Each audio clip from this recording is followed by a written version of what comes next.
Je vais revenir en fait sur 4 points. C'est important en fait d'aborder 4 points. Premier point, je vais parler en fait de la ruse de pouvoir totalitaire d'Alger et du cadeau empoisonné préparé par la junte et la police politique. Donc ils essayent par tous les moyens de faire d'un esclave par excellence du pouvoir un opposant qui s'appelle Mokari. Donc Mokari aujourd'hui ils essayent de dire et de faire de lui une victime. Comme ça ils vont dire au monde entier qu'il y a un opposant qui s'appelle Mokari, qui est un esclave, un enfant de la junte militaire de la police politique. Donc ils essaient par tous les moyens de le vendre. Pourquoi? Les gens doivent le savoir. Comme ça, ça leur facilitera la tâche.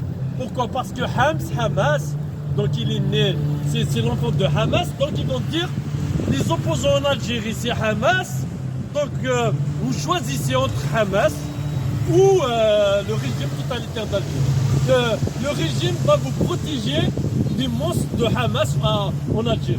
Alors que dans le fond, Hamas ou le pouvoir c'est la même chose. C'est deux enfants du même... Hams, c'est l'enfant de Hamas. Donc, je disais Hams tout à l'heure, donc, et Hamas, et en fait, Hams, c'est l'enfant de Hamas. Donc, ils vont vendre un discours aux pays occidentaux que, attention, les opposants, c'est Hamas. Je dis bien Hamas parce que c'est l'enfant. Hams, c'est l'enfant de Hamas. Et donc, comme ça, ils vont se faciliter la tâche, ils vont faire le carnaval, ils vont le tourner autour de ça. Donc, et comme le monde entier, vous savez très bien ce qui se passe en fait dans le monde, donc ça leur facilitera la tâche. Ça, c'est la ruse du pouvoir totalitaire d'Alger. Et eux, ils croient qu'ils vont réussir en fait à faire ça tranquillement. Et 2024 passera comme ça en fait, avec un carnaval facile à monter et ils seront tranquilles. Je le rappelle que le peuple algérien ne laissera pas ce pouvoir totalitaire, que le peuple algérien va sortir dans la rue pour mettre fin à toutes les injustices. L'appauvrissement en fait, qui a touché en fait, toutes les familles, toutes les classes de la société.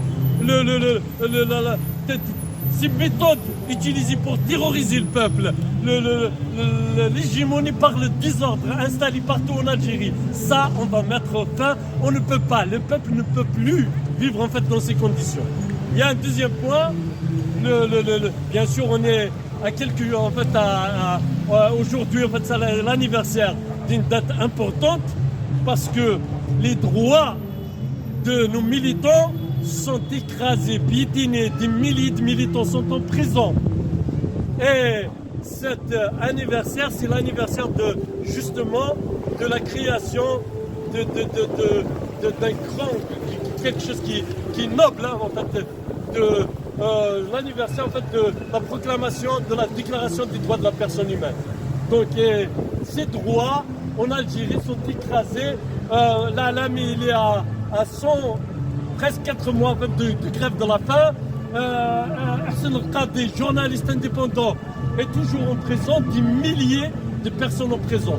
Le pouvoir totalitaire d'Alger fait comme Netanyahou. Il te sort 5 prisonniers et il met en prison 3000. C'est la logique de Netanyahou. Le pouvoir totalitaire d'Alger utilise la même logique que Netanyahou. C'est-à-dire, après en fait, les crimes, après l'utilisation en fait, de tous les moyens pour organiser l'épuration raciale, il va maquiller avec 2 ou 3 prisonniers et il va mettre en prison 3000. Donc c'est ça la logique du pouvoir totalitaire d'Alger. Donc je reprends en fait sur un troisième point, c'est 1960.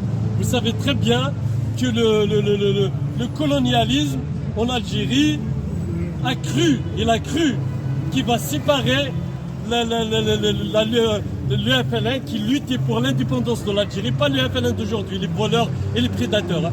Je parle des gens qui ont libéré l'Algérie, les moudjahidines, les moudjahidines qui ont libéré l'Algérie. Donc en 1960, la France, en fait le colonialisme a cru qu'il a réussi à séparer en fait les révolutionnaires parce qu'il y avait la bataille d'Alger où il a tenté par tous les moyens d'assassiner, d'écraser la révolution. Et quelques jours après, les Algériens, notamment en fait à Alger et dans d'autres régions d'Algérie après, parce que c'est entre le 11 et le 18 décembre 1960, donc les Algériens sont sortis dans la rue pour dire qu'on est solidaire avec nos révolutionnaires et ça a donné une force en fait incroyable. Pourquoi? Parce que ça a montré qu'il y a une adhésion à la vision de nos révolutionnaires, de tous les peuples algériens.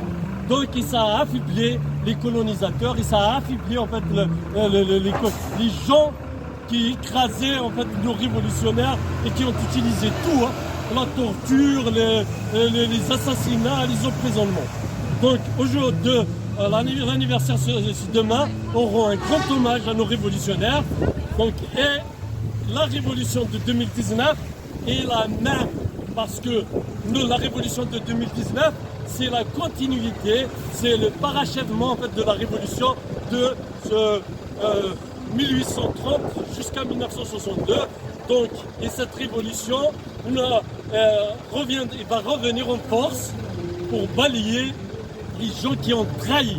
Ils ont trahi tous les révolutionnaires, ils ont détruit l'Algérie et ils sont en train de la détruire encore et nous n'avons pas le droit de les laisser maltraiter notre peuple, nous n'avons pas le droit de tourner le dos, nous n'avons pas le droit d'abandonner parce qu'on était des millions dans la rue, d'abandonner tous les révolutionnaires qui sont aujourd'hui en prison parce que le régime totalitaire ne veut rien lâcher et laisser en fait de vendre un certain discours en fait aux représentants de l'ONU après avoir menti. Donc ils essayent de dire voilà, on va faire des efforts et si sous-traitants sur les plateaux, ils essayent de dire il y a une ouverture en Algérie, ça y est, le pouvoir a reculé. C'est faux. Le pouvoir, c'est comme le pouvoir totalitaire d'Algérie, c'est comme Netanyahou, il te sort 5 personnes et il emprisonne des milliers. Donc le pouvoir va tomber, la SABA va tomber, la junte militaire va tomber, la sécurité militaire va tomber et la révolution triomphera. Et merci.